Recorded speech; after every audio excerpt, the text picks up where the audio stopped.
ప్రతి గ్రామ పంచాయతీలో త్రాగునీటి సమస్య మెయిన్, తర్వాత వచ్చేసి డ్రైనేజ్ ఒకటి. సో అలాంటి వాటికి ఎక్కడికి వెళ్ళినా కూడా మాకు దోమల బెడద ఉంది, కోతుల బెడద ఉంది అని చెప్పేసి గ్రామ ప్రజలు కూడా ఆవేదన వ్యక్తం చేస్తూ ఉన్నారు. మీరు అలాంటి వాటిపైన ఎలాంటి చర్యలు తీసుకుంటున్నారు? ఊళ్ళో మొత్తం టోటల్గా ఒక 6 లక్షల రూపాయలు 7 లక్షలు ఖర్చు పెట్టి అన్ని వీధి లైట్లు అన్నీ కూడా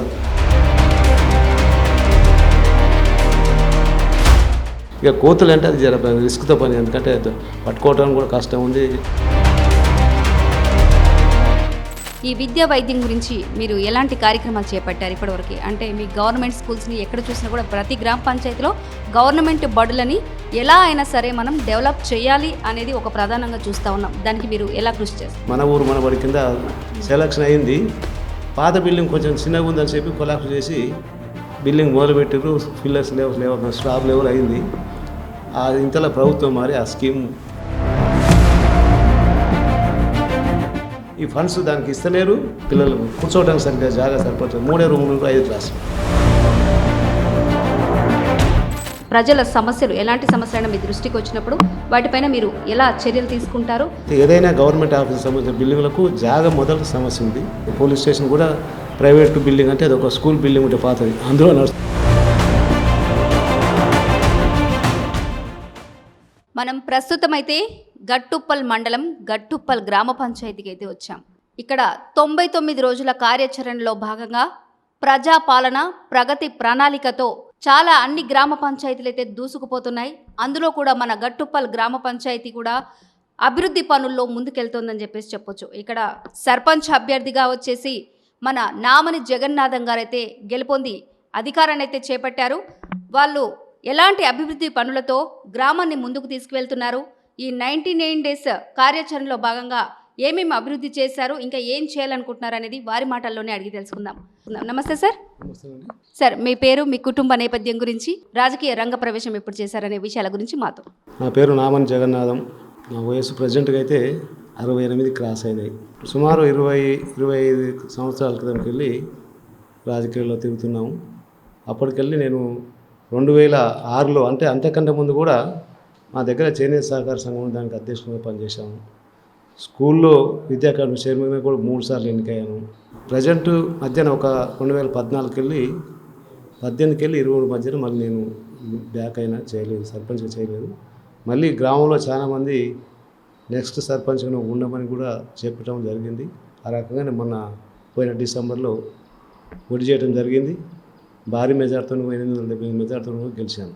మెయిన్గా ఏంటంటే మా ఊరు మండలం హెడ్ క్వార్టర్కు 2.5 ఇయర్స్లో మండలం అయింది.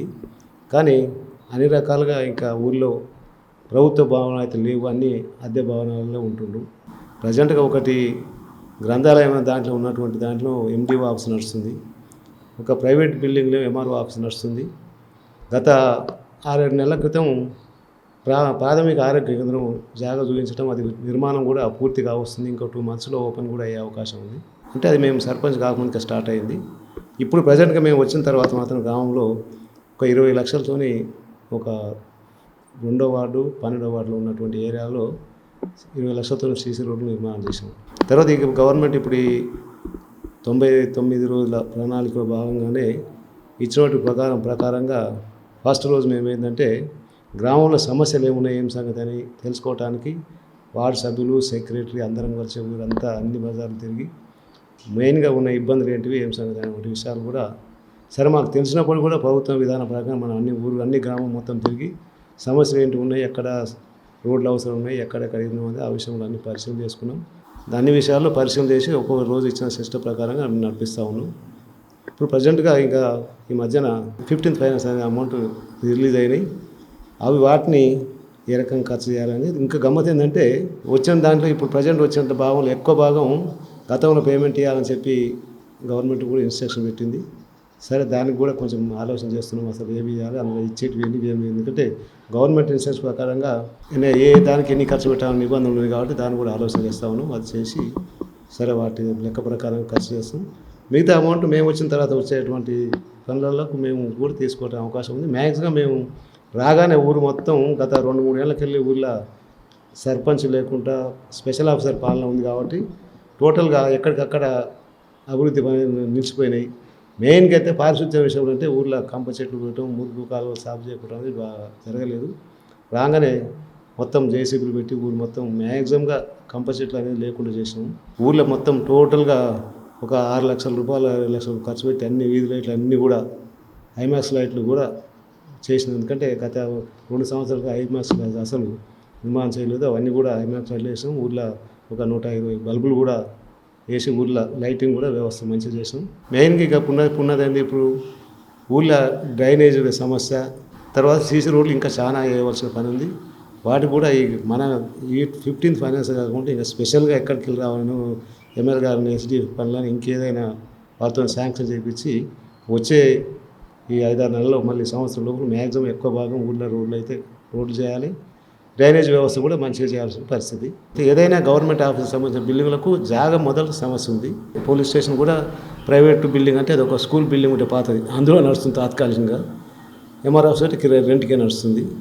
ఇవన్నీ ఆఫీసులకు సంబంధించి కూడా జాగా మనం చూడకోసం పరిస్థితుంది. ఏదైనా ప్రభుత్వం వచ్చే డబ్బులతోటి దాన్ని సక్రమంగా మంచిగా ఊరికి డెవలప్మెంట్ కొరకు పనిచేస్తాం. మ్యాక్సిమం మాకు ఇప్పుడు సమస్య ఏంటంటే ఊర్లో చాలా ఇరుకున్నాయి. మొత్తం మామూలుగా ఒక 15 ఫీట్ల వెలుపుతూనే ఉంది. మెయిన్ బజార్ సంత జరిగే కాడ చాలా ఇరుకుగా ఉంది. అది మనకి ఇప్పుడు ఈ మధ్యనే మనకు డబుల్ రోడ్ కొరకు టెండర్ అయింది. అది అయినప్పుడు తప్పనిసరి ఏమంటే ఊర్లోనే పని మొదలుపెట్టించి రోడ్లు విశాలంగా చేసి డ్రైనేజ్ వ్యవస్థ శుభ్రం చేస్తే ఊరు కూడా మంచిగా ట్రాఫిక్ లేకుండా మంచిగా ఉంటుంది. ఆ ప్రయత్నం తప్పనిసరి చేయాలని మా యొక్క అభిలాష. ప్రతి గ్రామ పంచాయతీలో త్రాగునీటి సమస్య మెయిన్, తర్వాత వచ్చేసి డ్రైనేజ్ ఒకటి, తర్వాత ఈ దోమల బెడదకి ఏదో ఇప్పుడు ఫాగ్ అదేదో చేస్తూ ఉన్నారు. సో అలాంటి వాటికి ఎక్కడికి వెళ్ళినా కూడా మాకు దోమల బెడద ఉంది, కోతుల బెడద ఉంది అని చెప్పేసి ఈ గ్రామ ప్రజలు కూడా ఆవేదన వ్యక్తం చేస్తూ ఉన్నారు.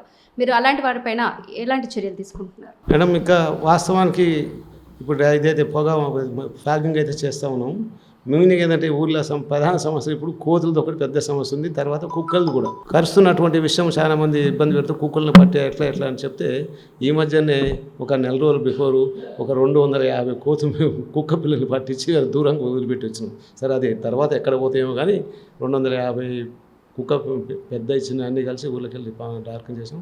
ఇక కోతులు అంటే అది రిస్క్తో పని, ఎందుకంటే పట్టుకోవడం కూడా కష్టం ఉంది, హెవీ కాస్ట్ అడుగుతారు. అది మాత్రం చేయలేదు. ఉన్న పరిస్థితులు అయితే ఈ సంవత్సరం నాకు తెలిసి తాగునీటికి ఇబ్బంది పడదు అనుకో, ఎందుకంటే మిషన్ భగీరథ నీళ్ళు ఒకటి మాకు మంచిగా వస్తున్నాయి. దాంతో ఒకటి లేకుండా గతంలో అయితే నేను 2 సార్లు ఎయిర్ బోర్లు బాగా తీసుకొని నడిపించినాను. ఈ సంవత్సరం అలాంటి సమస్య రాదు. ఒకవేళ వచ్చినా ఆల్రెడీ ఇంకొక బోరు రెడీగా ఉంది, రేపు మోటార్ వస్తుంది, దాన్ని ఫిట్ చేసి అది ఊర్లో తాగునీటి సమస్య అయితే లేదు.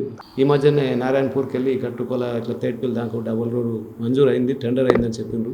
ఆ విషయం అయినప్పుడు కంపల్సరీ ఊర్లో రోడ్లు వెడల్పు చేసుకుంటే ఊరు కొంచెం డెవలప్మెంట్ కనిపిస్తుంది. కాబట్టి ఆ ప్రయత్నం మేము ఖచ్చితంగా ఎమ్మెల్యే గారి దృష్టికి తీసుకుపోతున్నాం. వారు అయితే మిగతా రోడ్లు కూడా చెప్తాం ఎమ్మెల్యే గారు వరుసగా చేపిస్తూ అంటున్నారు. తప్పనిసరి ఇంకో 1-2 నెలల్లో మనకి చుట్టుపక్కల అన్ని ఊళ్ళు కూడా రోడ్లు అయ్యే అవకాశం ఉంది. ఓకే సార్, ఇంకోటి ప్రధానంగా చూసుకున్నట్లయితే వైద్యం. ఈ వైద్యం గురించి మీరు ఎలాంటి కార్యక్రమాలు చేపట్టారు ఇప్పటివరకు? అంటే మీ గవర్నమెంట్ స్కూల్స్ని ఎక్కడ చూసినా కూడా ప్రతి గ్రామ పంచాయతీలో గవర్నమెంట్ బడులని ఎలా అయినా సరే మనం డెవలప్ చేయాలి అనేది ఒక ప్రధానంగా చూస్తూ ఉన్నాం. దానికి మీరు ఎలా కృషి చేస్తారు? మేడం, 2014-15 వరకు ఈ ఊర్లో హై స్కూల్లో ఒక 600 మంది పిల్లలు ఉన్నటువంటి పరిస్థితి. సరే, ఈ మధ్యన ప్రతి మండల హెడ్ క్వార్టర్లో ఏది కస్తూర్బా స్కూల్స్ అని, మోడల్ స్కూల్స్ అని ఇవన్నీ వచ్చడం వల్ల జనాభా ఒకటి పిల్లలంతా స్కూల్కి వెళ్ళిపోయి బయటకు అక్కడ జాయిన్ అవుతుండ్రు. ఇప్పుడు ప్రజెంట్గా ఏంటంటే ఒకప్పుడు ఇక్కడ నేను సర్పంచ్ అయిన 2006లో కూర్చోవడానికి ఇబ్బంది ఉన్నటువంటి పరిస్థితి, స్టాఫ్ ఉండకపోయేది, పిల్లలు ఉన్నటువంటి ఇది అటువంటిది సరిగ్గా ఒక 2015 వరకల్లా స్టాఫ్ వచ్చింది, కావాల్సిన గదులు కూడా ఏర్పాటు చేసినాం. అంటే బిల్డింగ్ గవర్నమెంట్కి వెళ్ళి శాంక్షన్ చేయించి బిల్డింగ్ తయారైన తర్వాత రోజుకింత స్ట్రెంత్ తగ్గిపోతుంది. కారణం వాళ్ళు ఏమంటారంటే ఇక్కడ ఎక్కువ మంది పిల్లలు ప్రైవేట్ స్కూల్కి పోవటం ఒకటి, మరి దానికి మనం తర్వాత ఇంకొకటి ఏంటంటే మాకు ప్రైవేట్ స్కూల్లో ఒక ఇబ్బంది ఉంది. ఉపాధి ఈ దీంట్లో సెలక్షన్ అయింది మేడం, ఏది మన ఊరు మన బడి కింద సెలక్షన్ అయింది. పాత బిల్డింగ్ కొంచెం చిన్నగా ఉందని చెప్పి కొలాప్స్ చేసి బిల్డింగ్ మొదలుపెట్టారు. పిల్లర్స్ లేవు, స్లాబ్ లెవెల్ అయింది. ఇంతలో ప్రభుత్వం మారి ఆ స్కీమ్ రద్దయింది. ఆ స్కూల్ నిర్మాణం ఇబ్బంది ఉంది. ఆ పిల్లలు మాత్రం హై స్కూల్ని ఇప్పుడు 3-4 రూములు పెట్టి చేస్తున్నారు. కానీ దాని కొరకు కూడా ఆ స్కీమ్ బంద్ అయింది కాబట్టి ఈ ఫండ్స్ దానికి ఇస్తలేరు.